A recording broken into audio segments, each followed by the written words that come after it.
Hello, welcome back to my channel. അപ്പോൾ ഇന്നത്തെ വീഡിയോയിൽ കുറച്ച് ഈവനിങ് വിശേഷങ്ങളാണ്. വൈകുന്നേരമുള്ള അമ്പലത്തിൽ പോക്കും അതുപോലെ ഒരു കുഞ്ഞു ഷോപ്പിങ്ങും കാര്യങ്ങളൊക്കെയാണ് ഉൾപ്പെടുത്തിയിരിക്കുന്നത്. വീഡിയോസൊക്കെ എടുത്തു വയ്ക്കുന്നുണ്ടെങ്കിലും അത് എഡിറ്റ് ചെയ്ത് അപ്ലോഡ് ചെയ്യുന്നതിന് കുറച്ച് താമസം വരുന്നുണ്ട്, പല പല കാരണങ്ങൾ കൊണ്ട്. അങ്ങനെ ഇരുന്ന് കുറച്ചധികം ദിവസം കൊണ്ട് എഡിറ്റ് ചെയ്ത് വോയിസ് ഓവർ കൊടുത്തിടുന്നൊരു വീഡിയോ കൂടിയാണിത്. ഇനിയിപ്പോൾ ന്യൂ ഇയർ ഒക്കെ വരാൻ പോവായിരുന്നു. അപ്പോൾ കുറേ പ്ലാനിങ് ഒക്കെ ഉണ്ടായിരുന്നു വീഡിയോസ് ചെയ്യുന്നതുമായി ബന്ധപ്പെട്ട്. പക്ഷേ അതൊന്നും നടക്കാനുള്ള ഒരു ചാൻസ് ഞാൻ കാണുന്നില്ല. അപ്പോൾ നമുക്ക് പിന്നെ ഓരോ സാഹചര്യത്തിനനുസരിച്ചല്ലേ വീഡിയോ ചെയ്യാൻ പറ്റുള്ളൂ. വിചാരിക്കുന്ന കണക്കെല്ലാം നടക്കുമെന്നില്ലല്ലോ. അങ്ങനെ ഇന്നത്തെ ദിവസം ഈവനിങ് ഞങ്ങൾ അമ്പലത്തിൽ പോകാമെന്ന് കരുതി. അപ്പോൾ ഭരണിക്കാവ് ക്ഷേത്രത്തിലാണ് പോകുന്നത്. കൊല്ലം മാടന്നടയുള്ള റെയിൽവേ ഗേറ്റ് കഴിഞ്ഞ് തൊട്ടടുത്താണ് അമ്പലം. ഏത് സമയത്ത് വന്നാലും ഈ റെയിൽവേ ഗേറ്റ് ഒരു 15 മിനിറ്റെങ്കിലും അവിടെ അടച്ചിട്ടിരിക്കും. മിനിമം മാക്സിമം ഒരു 20-25 മിനിറ്റ് വരെയൊക്കെ ചിലപ്പോൾ കിടക്കേണ്ടി വരും. ചില അമ്പലങ്ങളിലേക്ക് പോകുമ്പോൾ നമുക്കൊരു പ്രത്യേക ഫീലും താല്പര്യമൊക്കെ ഉണ്ടാവുമല്ലോ. അതുപോലൊരു ക്ഷേത്രമാണ് ഈ ഭരണിക്കാവ് ക്ഷേത്രം. ഒരു പ്രത്യേക ഫീൽ എനിക്ക് തോന്നാറുണ്ട്. എനിക്ക് തോന്നുന്നു അത്രയും ചുറ്റുപാടും ഒക്കെ ഒത്തിരി വൈഡായിട്ട് കിടക്കുന്നുണ്ടായിരിക്കും. അങ്ങനെ ഒരു പ്രാവശ്യം പോയിട്ട് പിന്നെ വീണ്ടും വീണ്ടും പോകണം തോന്നാറുള്ളൊരു അമ്പലമാണിത്. പിന്നീട് എപ്പോഴും ആ വഴി പോകുമ്പോഴും നമുക്ക് ഈ അമ്പലം കാണുമ്പോൾ ഒന്ന് കയറാനും തോന്നും. അതുകൊണ്ടായിരിക്കാം ഹസ്ബൻഡും ഈ അമ്പലത്തിൽ വരാൻ താല്പര്യം കാണിക്കാറുണ്ട്. പൊതുവെ പുള്ളി അങ്ങനെ അമ്പലത്തിലൊന്നും പോകുന്ന ആളല്ല, പക്ഷെ ഇവിടെ വരുമെന്ന് പറയുമ്പോൾ കൊണ്ടുവരാറുണ്ട്. അങ്ങനെ ഞങ്ങൾ ഇവിടെ വന്നിട്ട് ഇവിടെ നേർച്ചയുണ്ട് കേട്ടോ. മീനുകൾക്ക്, അമ്പലക്കുളത്തിലെ മീനുകൾക്ക് മലർ ഇട്ട് കൊടുക്കുന്നതായിട്ട് ഒരു പ്രാവശ്യം മുന്നേ ഞാനൊരു വീഡിയോയിൽ പറഞ്ഞിട്ടുണ്ട്. ഞാൻ വരുന്ന സമയത്ത് 2 ആൻറ്റിമാർ ഇത് ഇട്ട് കൊടുക്കുന്നുണ്ട്. അപ്പോൾ അവർക്ക് എന്തോ അസുഖം എന്തോ വന്നത് മാറുന്നതിന് വേണ്ടിയിട്ട് നേർച്ച ഇട്ടിട്ട് ഇടുന്നതാണെന്ന് പറഞ്ഞു. അപ്പോൾ ഒരു പ്രാവശ്യം വന്നപ്പോൾ ഞങ്ങളും കരുതി മീനുകൾക്ക് മലർ മേടിച്ചിട്ട് കൊടുക്കാമെന്ന്. നോർമലി അമ്പലത്തിൽ നിന്ന് തന്നെ കുളത്തിലേക്ക് എറിഞ്ഞു കൊടുക്കാൻ പറ്റുന്ന രീതിയിൽ വെള്ളം കയറി കിടക്കുന്നുണ്ടായിരിക്കും. പക്ഷേ ഇപ്പോൾ മഴയൊക്കെ കുറവായ സമയമായതുകൊണ്ടായിരിക്കാം വെള്ളം കറക്റ്റ് അമ്പലക്കുളത്തിൻ്റെ ഉള്ളിൽ മാത്രമേ ഉള്ളൂ. മറ്റേത് കുറച്ചുകൂടി സ്റ്റെപ്പിൻ്റെ മേളിലൂടെ കയറി കിടക്കുന്നതാണ്. അങ്ങനെ ഒരു കുഞ്ഞ് ഗേറ്റ് വഴി പോയിട്ട് മലർ കൊടുക്കുവാണ്. ഈ ഒരു സമയത്ത് കൂടുതൽ എക്സൈറ്റ്മെൻറ്റ് എൻ്റെ മോൾക്കായിരുന്നു. അപ്പോൾ അവൾക്ക് ആദ്യമായിട്ടാണ് മീനിന് ഫുഡ് കൊടുക്കുന്നത്, ഇതുപോലെ കുളത്തിലൊക്കെ നിന്നിട്ട്. അങ്ങനെ ജസ്റ്റ് അവളെ കൊണ്ടൊക്കെ ഇട്ട് കൊടുത്തു, ഞങ്ങളും ഇട്ട് കൊടുക്കുന്നുണ്ട്.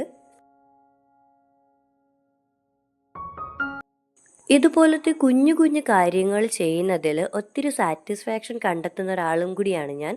വലിയ വലിയ കാര്യങ്ങളൊന്നും ചെയ്യണമെന്നില്ല. ഈ ഒരു കുഞ്ഞു കാര്യം ചെയ്താലും ഭയങ്കര സമാധാനമായിരിക്കും മനസ്സിന്, എന്തോ ഒരു വലിയ സംഭവം ചെയ്ത പോലെ.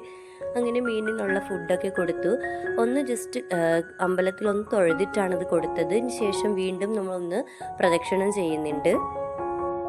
ഒരുപാട് അമ്പലത്തിൽ ഞാൻ ഇതുപോലത്തെ നേർച്ചകൾ കേട്ടിട്ടുണ്ട്, മീനിന് ഇതുപോലെ മലര് കൊടുക്കുന്ന രീതിയിലുള്ളത്. പക്ഷെ ഇവിടെ ഇങ്ങനൊരു സംഭവം ഉണ്ട് എന്ന് ഞാൻ അന്ന് ആൻറ്റിമാർ ചെയ്യുന്ന കണ്ടപ്പോഴാണ് ആദ്യമായിട്ട് അറിയുന്നത്. അപ്പോഴും ഞാൻ വിചാരിച്ചിരുന്നു ഒരു പ്രാവശ്യം ഇതുപോലെ വാങ്ങി കൊടുക്കാന്നുള്ളത്. അങ്ങനെ ആ ഒരു പരിപാടിയെല്ലാം ചെയ്യുവാണ്.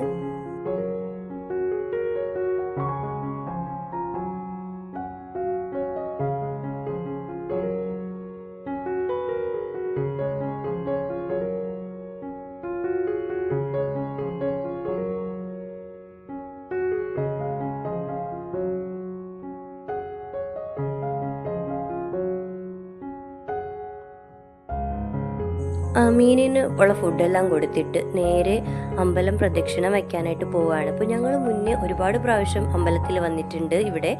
അപ്പോൾ മോളില്ലായിരുന്നു. അപ്പോൾ ഫസ്റ്റ് ടൈമാണ് അവളെയും കൊണ്ടുവരുന്നത്. പ്രത്യേകിച്ച് ഇതുപോലെ മീനിന് ഫുഡൊക്കെ കൊടുക്കുന്നത് കൊണ്ടാണ് ഞാൻ അവളെ കൊണ്ടുവരുന്നത്. ഇല്ലെങ്കിൽ ഇത്തിരി ബുദ്ധിമുട്ടാണ് മോളെ കൊണ്ടുവന്നാൽ ഓടി ചാടി നടക്കും അവളങ്ങ്. അപ്പോൾ അതുകൊണ്ട് കുറച്ച് ദൂരോട്ടുള്ള അമ്പലങ്ങളിലൊക്കെ അങ്ങനെ അധികം ഞാൻ കൊണ്ടുവരാറില്ല. അപ്പോൾ ഇവിടെ കൊണ്ടുവന്നത് നമുക്ക് കുറച്ച് സ്പേസ് ഉണ്ട് ഓടി നടക്കാനായിട്ടും. നല്ല ഒത്തിരി സ്പേസ് ഉള്ളൊരു അമ്പലമാണ് ഭരണിക്കാവ് ക്ഷേത്രം. വലിയ വലിയ മരങ്ങളൊക്കെ ആയിട്ട്, പിന്നെ ഭയങ്കര ബഹളമായിട്ടൊന്നും ആൾക്കാരും കാണില്ല. അമ്പലത്തിനുള്ളിൽ എപ്പോഴും ഞാൻ മിക്ക സമയത്ത് വരുമ്പോഴും നാമങ്ങൾ ജപിക്കുന്ന ഇങ്ങനെ അമ്മമാരും ആൻറ്റിമാരൊക്കെ ആയിരിക്കും ഇരിക്കുന്നത്. അതൊക്കെ നമുക്ക് നല്ലൊരു സമാധാനം തരുന്നൊരു അന്തരീക്ഷമാണ്.